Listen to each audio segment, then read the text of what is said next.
Too close, Commander. 10 more seconds we would have been swimming in molten sulfur. The Normandy isn't equipped to land in exploding volcanoes. They tend to fry our sensors and melt our hull. Just for future reference. We almost died out there and your pilot is making jokes? Joker pulled our asses out of there. I think he's earned the right to a few bad jokes. I see. It must be a human thing. I don't have a lot of experience dealing with your species, Commander. But I am grateful to you. You saved my life back there, and not just from the volcano. Those Geth would have killed me or dragged me off to Saren. What did Saren want with you? Do you know something about the conduit? Only that it was somehow connected to the Prothean extinction. That is my real area of expertise. I have spent the past 50 years trying to figure out what happened to them. How old are you exactly? I hate to admit it, but I am only 106. Damn! I hope I look that good when I'm your age. A century may seem like a long time to a short-lived species like yours, but among the Asari I am barely considered more than a child. That is why my research has not received the attention it deserves.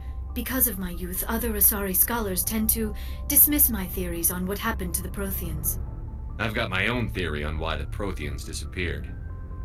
With all due respect, Commander, I have heard every theory out there. The problem is finding evidence to support them. The Protheans left remarkably little behind. It is almost as if someone did not want the mystery solved. It is like someone came along after the Protheans were gone and cleansed the galaxy of clues. But here is the incredible part. According to my findings, the Protheans were not the first galactic civilization to mysteriously vanish. This cycle began long before them. Where'd you come up with this theory? I thought there wasn't any evidence. I have been working on this for 50 years. I have tracked down every scrap and shred of evidence. Eventually, subtle patterns start to emerge, patterns that hint at the truth. It is difficult to explain to someone else. I cannot point to one specific thing to prove my case. It is more a feeling derived from a half-century of dedicated research. But I know I'm right, and eventually I will be able to prove it. There were other civilizations before the Protheans. This cycle has repeated itself many times over. If the Protheans weren't the first, then who was? I don't know. There is barely any evidence on the Protheans, even less on those who came before them. I cannot prove my theory, but I know I am right. The galaxy is built on a cycle of extinction. Each time a great civilization rises up, it is suddenly and violently cast down. Only ruins survive. The Protheans rose up from a single world until their empire spanned the entire galaxy. Yet even they climbed to the top on the remains of those who came before. Their greatest achievements, the mass relays and the Citadel, are based on the technology of those who came before them. And then, like all the other forgotten civilizations throughout galactic history, the Protheans disappeared. I have dedicated my life to figuring out why. They were wiped out by a race of sentient machines. The Reapers. The Reapers? But I have never heard of. How do you know this? What evidence do you have? There was a damaged Prothean beacon on Eden Prime. It burned a vision into my brain. I'm still trying to sort out what it all means. Visions. Yes, that makes sense. The beacons were designed to transmit information directly into the mind of the user. Finding one that still works is extremely rare. No wonder the Geth attacked Eden Prime. The chance to acquire a working beacon, even a badly damaged one, is worth almost any risk. But the beacons were only programmed to interact with Prothean physiology. Whatever information you received would have been confused, unclear. I am amazed you were able to make sense of it at all. A lesser mind would have been utterly destroyed by the process. You must be remarkably strong-willed, Commander. Okay, this isn't helping us find Saren or the conduit. Of course, you're right. I am sorry, my scientific curiosity got the better of me. Unfortunately, I do not have any information that could help you find the conduit, or Saren. I don't know why Saren wanted you out of the picture, but I think we'll be a lot better off if we bring you along. Thank you, Commander. Saren might come after me again. I cannot think of anywhere safer than here on your ship. And my knowledge of the Protheans might be useful later on. And her biotics will come in handy when the fighting starts. Good to have you on the team, Liara. Thank you, Commander. I am very grateful. Oh, I am afraid I am feeling a bit lightheaded. When was the last time you ate? Or slept? Dr. Chakwas should take a look at you. It is probably just mental exhaustion, coupled with the shock of discovering the Protheans' true fate. I need some time to process all this. Still, it could not hurt to be examined by a medical professional. It will give me the chance to think things over. Are we finished here, Commander? We can talk again after you've seen the doctor. The rest of you, dismissed. Mission reports are filed, Commander. You want me to patch you through to the Council? Patch him through, Joker. Setting up the link now, Commander. We've received your report, Commander. I understand Dr. Tassoni is on the Normandy. I assume you're taking the necessary security precautions. Liara's on our side. The Geth were trying to kill her. Benezia would never allow Saren to kill her daughter. Maybe she doesn't know. Or maybe we don't know her. We never expected she could become a traitor. At least the mission was a success. Apart from the utter destruction of a major Prothean ruin. Was that really necessary, Shepard?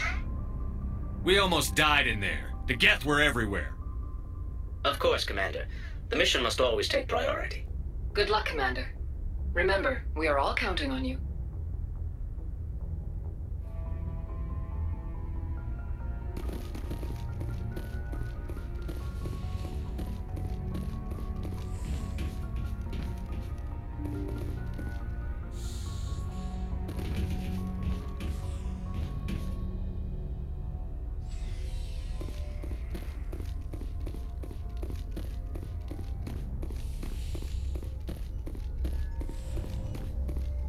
Yes, Commander?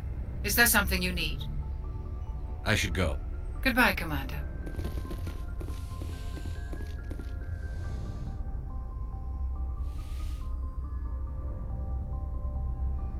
Commander, are you coming to check up on me? You look much better. How are you feeling? Dr. Chakwas assures me I am going to be fine. I was impressed with her knowledge of Asari physiology. You're in good hands. Dr. Chakwas knows what she's doing. I never properly thanked you for saving me from the Geth, Commander. If you hadn't shown up, I'm just glad we got there in time. So am I. I know you took a chance bringing me aboard this ship. I have seen the way your crew looks at me. They do not trust me. But I am not like Benezia. I will do whatever I can to help you stop Saren. I promise. Don't worry, Liara. I trust you. I know you won't let me down. It means a lot to hear you say that, Commander. Thank you. Tell me about yourself, Liara. Me? I am afraid I am not very interesting, Commander. I spend most of my time on remote digs, unearthing mundane items buried in long-forgotten Prothean ruins. Sounds dangerous. And lonely. Sometimes I would run afoul of indigenous life forms or stumble across a small band of mercenaries or privateers, but I was always careful. Until the Geth followed me to Artemis Tau, I never found myself in any situation my biotics could not handle. As for the solitude, well, that is one aspect that most appealed to me. Sometimes I just need to get away from other people. You don't like other people? I suppose it comes from being a matriarch's daughter. People expected me to follow in Benezia's footsteps. They wanted me to become a leader of our people. Matriarchs guide their followers into the future. They seek the truth of what is yet to come. Maybe that's why I became so interested in the secrets of the past. It sounds so foolish when I say it out loud. It sounds like I became an archaeologist simply to spite Benezia. All children rebel against their parents. It's a natural part of growing up. Aha, you share the wisdom of the matriarch, Shepard. That is exactly what Benezia said when I told her of my decision. But there was more to it than that. I felt drawn to the past. The Protheans were these wondrous, mysterious figures. I wanted to know everything about them. That is why I find you so fascinating. You were marked by the beacon on Eden Prime. You were touched by working Prothean technology. Sounds like you want to dissect me in a lab somewhere. What? No! I did not mean to insinuate. I never meant to offend you, Shepard. I only meant that you would be an interesting specimen for an in-depth study. No, that's even worse. Calm down, Liara. I was only joking. Joking? Oh, by the goddess, how could I be so dense? You must think I am a complete and utter fool. Now you know why I prefer to spend my time in the field with data disks and computers. I always seem to say something embarrassing around other people. Please, just pretend this conversation never happened. I'd like to know more about the Asari. We were the first species to discover the Citadel. We were instrumental in forming the Council, and we always strive to be the voice of peaceful cooperation in galactic disputes. My people believe we are all part of a single galactic community. Each species contributes something to the greater whole. Although we seek to understand other species, it seems few of them seek to understand us. The galaxy is filled with rumors and misinformation about my people. Like what? Most of the inaccuracies are centered around our mating rituals. My species is monogendered. Male and female have no real meaning for us. We still require a partner to reproduce. This second parent, however, may be of any species and any gender. I don't understand. Your species can mate with anyone? Mating is not quite the proper term, not as you understand it. Physical contact may or may not be involved, but it is not an essential element of the union. The true connection is mental. Our physiology allows us to meld with other beings. We can touch the very depths of their minds. We explore the genetic memory of their species. We share the most basic elements of their individual and racial identities. We then pass these traits on to our daughters. It is how we learn to grow as a species and how we develop a greater understanding of other races. What happens to your partner after the union? Every relationship is different. Some unions are a single encounter with both parents parting ways afterwards. Others can be more long-term. Sometimes an Asari and her partner will stay together for many decades. Do you know who Matriarch Benezia chose as her partner? She rarely spoke of her partner. Though I know my father, if you want to use that term, was another Asari. Benezia never told you her partner's name? Union with our own kind is no longer common, not for the purposes of reproduction. Most Asari believe it weakens our species. Asari daughters inherit racial traits from the father species. If both parents are Asari, then nothing has been gained, or so conventional wisdom would hold. I am what is sometimes called a pureblood, though no Asari would ever be cruel enough to say the word to my face. It is a great insult among my people. It is possible Benezia's partner was embarrassed by their union. She may have been too ashamed to publicly acknowledge me as her offspring. Maybe she wanted to meet you but couldn't. Something could have happened to her. Maybe she passed away. You might be right. I hope you are. But I have no way to know for sure. Benezia never spoke of her partner. Whatever happened, it caused her too much pain to dwell on it. She raised me by herself, though that is not uncommon. Many Asari raise their children alone, particularly if the father species is short-lived. Often the partner will pass on long before the child reaches maturity. You Asari live for 1,000 years. What happens when your partner dies? Few sapient species live as long as my kind. We have learned to take a philosophical approach to our unions. We do not focus on the inevitable loss of our partners. Instead, we enjoy the time we spend with them. And even after they're gone, a part of them lives on in us. The union is a connection that transcends both time and space. I should go. Goodbye, Shepard.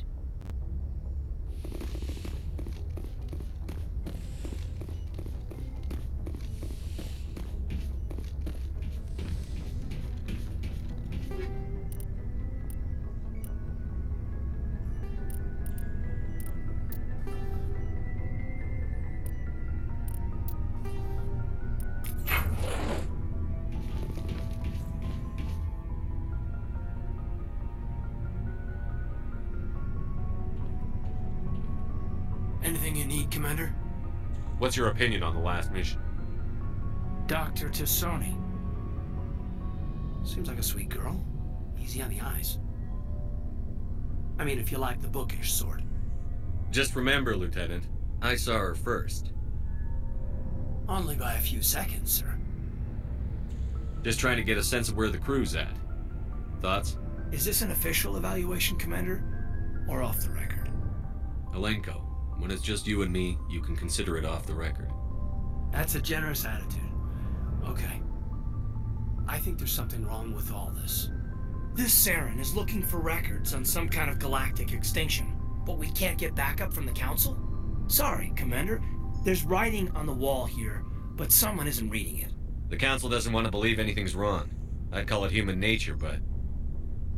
I hear you. It just seems like a group that's been around as long as the Council should see this coming. Sorry if I got too informal. Protocol wasn't a big focus back in Bot. Tell me about it. Biotic acclimation and temperance didn't last past the airlock. To the kids they hauled in, it was brain camp.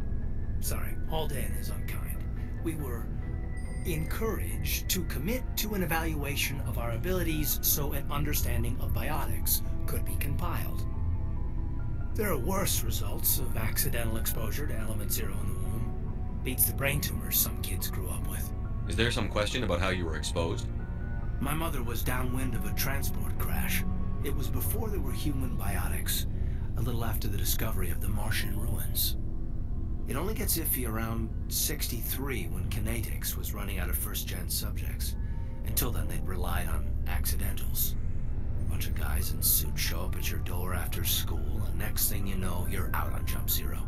You know of any intentional exposures for certain? No one knows. Doesn't mean they didn't happen. As big as the exposures were, it was hard to track down accidentals.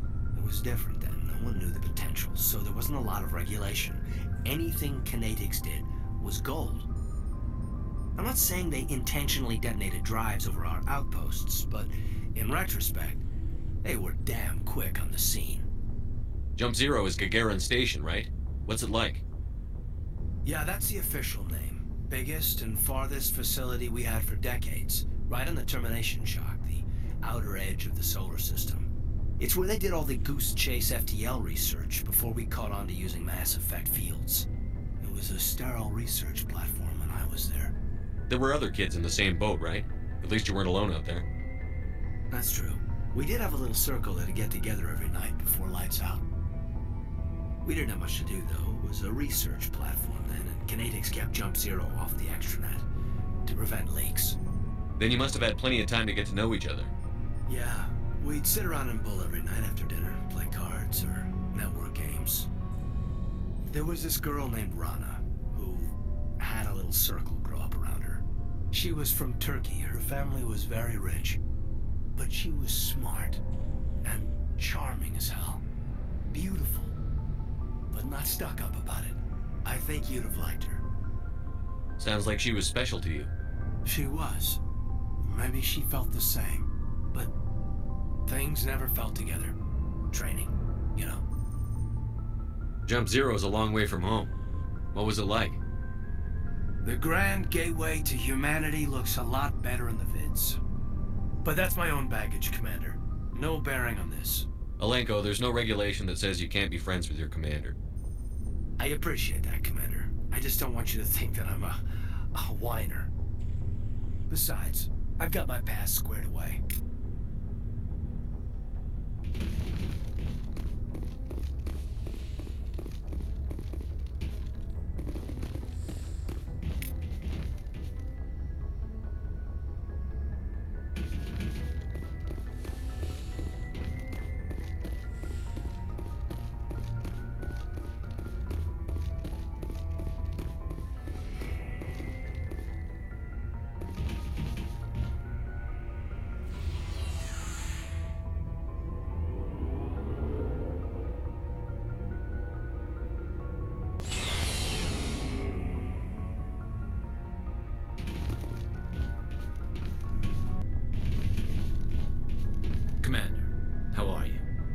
Why did you want to be a CSEC officer in the first place? That's a good question. There were several reasons, I guess. Like what? Probably the same as most officers. I wanted to fight injustice, wanted to help people. I guess my father had something to do with it too. He was CSEC, one of the best. I grew up hearing about his accomplishments or seeing his picture on the vids after a big arrest. He's taking my resignation pretty hard. That's tough. But you'd think he'd be impressed you're going after Saren. My father's a CSEC man to the bone. Do things right or don't do them at all, he says. He thinks I'm being too rash, too impatient. He's worried I'll become just like Saren. He actually talked me out of becoming a Spectre when I was younger, for the same reasons. You were asked to be a Spectre? Well, I was targeted as a possible Spectre candidate. Me and about 1,000 other Turian military recruits. I could have received special training, but my father didn't like it. He despises the Spectres. He hates the idea of someone having unlimited power with no accountability.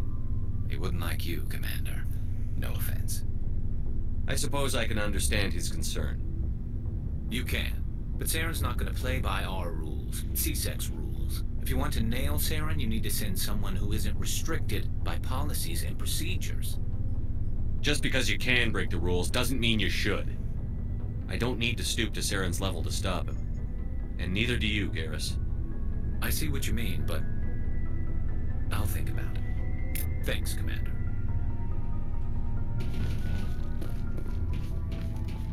Commander, you have a minute to talk?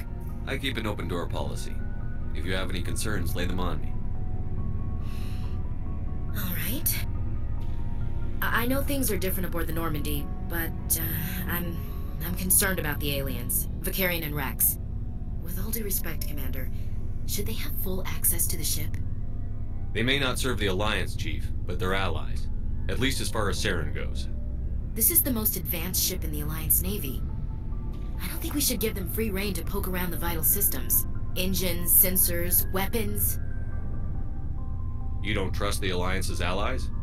I'm not sure I'd call the Council races allies.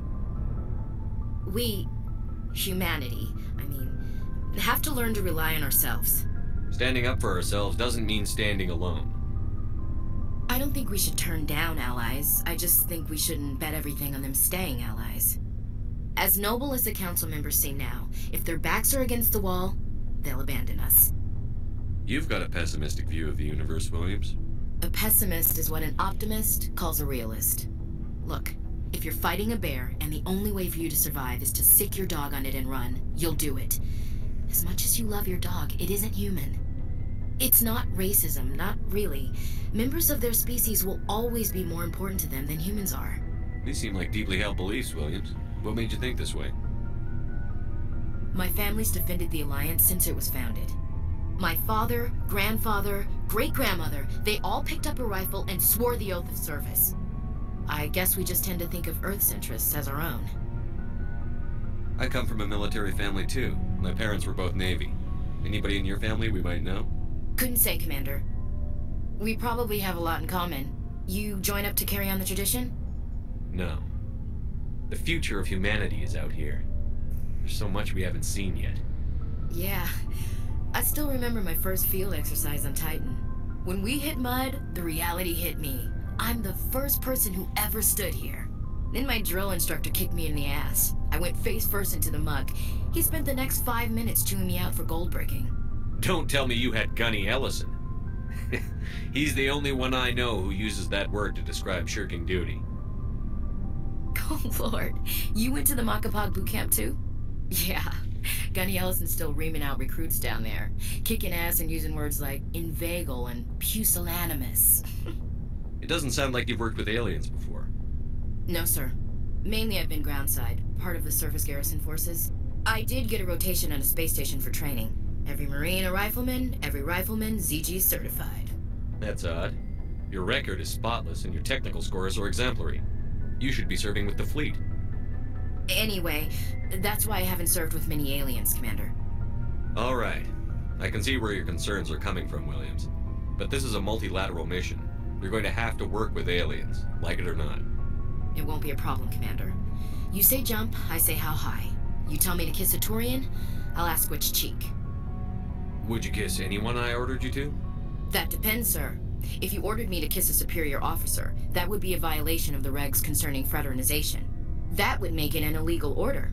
I'd be required to decline and relieve you of command. Sir. What's your opinion on the last mission? Not sure I buy Dr. Tassoni's story about her and her mom not talking. They're family, right? I think she's being straight with us. Or at least, I don't think she lies very often. Yeah, she's probably really bad at it. Hey, want me to ask her about her sex life? Might be illuminating. I don't think she's used to teasing. Good-natured or otherwise. No fun, Commander. Too bad those ruins got destroyed. I mean, they lasted thousands of years. That's impressive. We'll talk later, Williams. Looking forward to it, sir. So, we've got Saren on the run. It won't be long now. Saren's good, but I'm better. Good. He's rotten. To the core. I could tell as soon as I met him. Why didn't you tell me this sooner? I would've if I thought it was important. I think I'd like to hear about it just the same. This was a while ago. A bunch of mercs were bragging about a job out near the edges of the Terminus systems. They said it paid well and the boss was never around to ride them. They said he was looking for more men, too. So I checked it out. I didn't know Saren was openly recruiting mercs. It wasn't that open, and he only showed his face once. We'd been raiding ships in the area for months when we took out this massive cargo freighter. Our biggest haul yet. I was on board checking bodies for valuables, looking for some extra credits. That's when I saw him. What did Saren want with the ship? I don't know what he wanted. He was just moving through the ship, watching. Couple of the mercs called him by name, but he never spoke to them. Never spoke to anyone. I had a really bad feeling about him, so I got the hell out. Didn't even wait to get paid. Whose ship was it? There was a Volus trading vessel. Big one. Lots of guards. But they were no match for us. What kind of cargo was the freighter carrying? What was Saren after? I don't know. All I saw on that ship was food and medical supplies. There were some basic weapons, but nothing big. If there was anything of value on that ship, I didn't see it. That's why I didn't mention it sooner. That's the only time you saw him? Yeah. Didn't even know who he was. Still wouldn't if I hadn't joined up with you. But my instincts were right. Every other merc on that mission turned up dead within a week. Every damn one. So long, Rex. Shepard.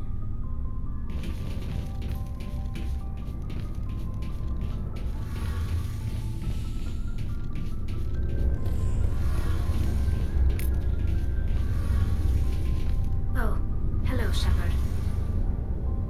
Are you okay? I don't know. Your ship is amazing, and your crew's been really great to me, especially your chief engineer. But I just sort of feel out of place. The Normandy runs so smooth it feels like we're not even moving, and the engines are so quiet. How do you sleep at night? The silence wakes you up? Back on the flotilla, the last thing you want to hear is silence.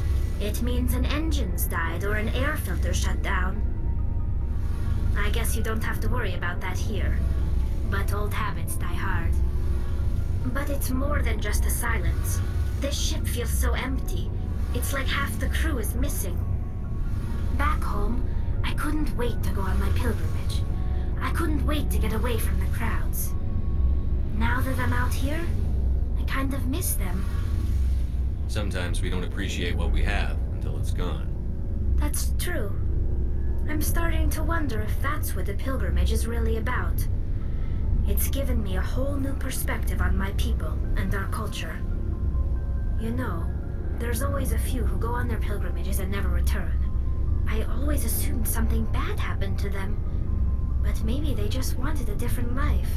You do plan to return to the migrant fleet, right? I could never abandon my people, Shepard. I will go back eventually, but we have to stop Saren first. Otherwise, I might not have a home to go back to. I should go. See you later.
I prefer gold to silver, for my medal.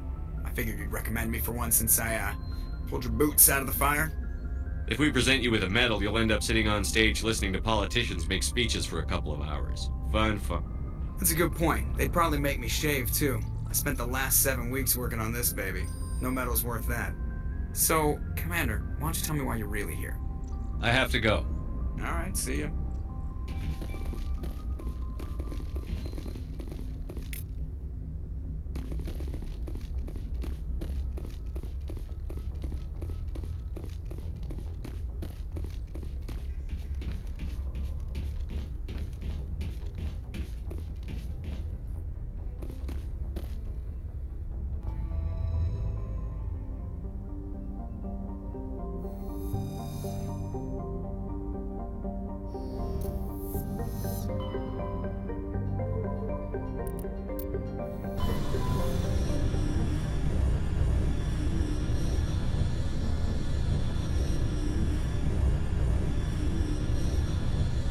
Message coming in.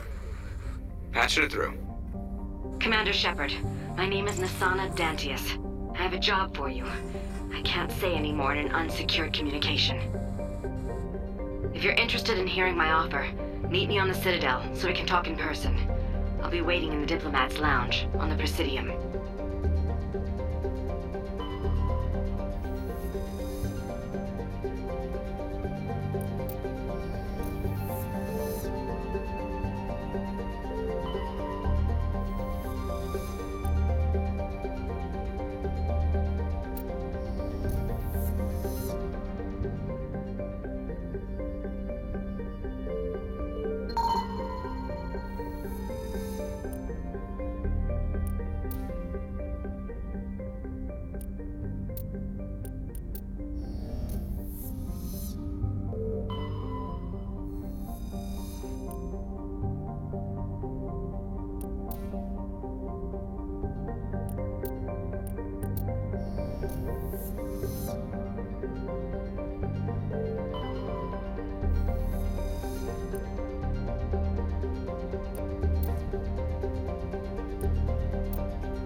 Commander, I'm picking up a signal from the planet's surface. It looks like an automated distress beacon.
soldiers. Looks like they were lured here by the distress beacon.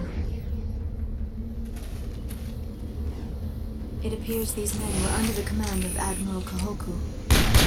He was wanting to repel.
Ready.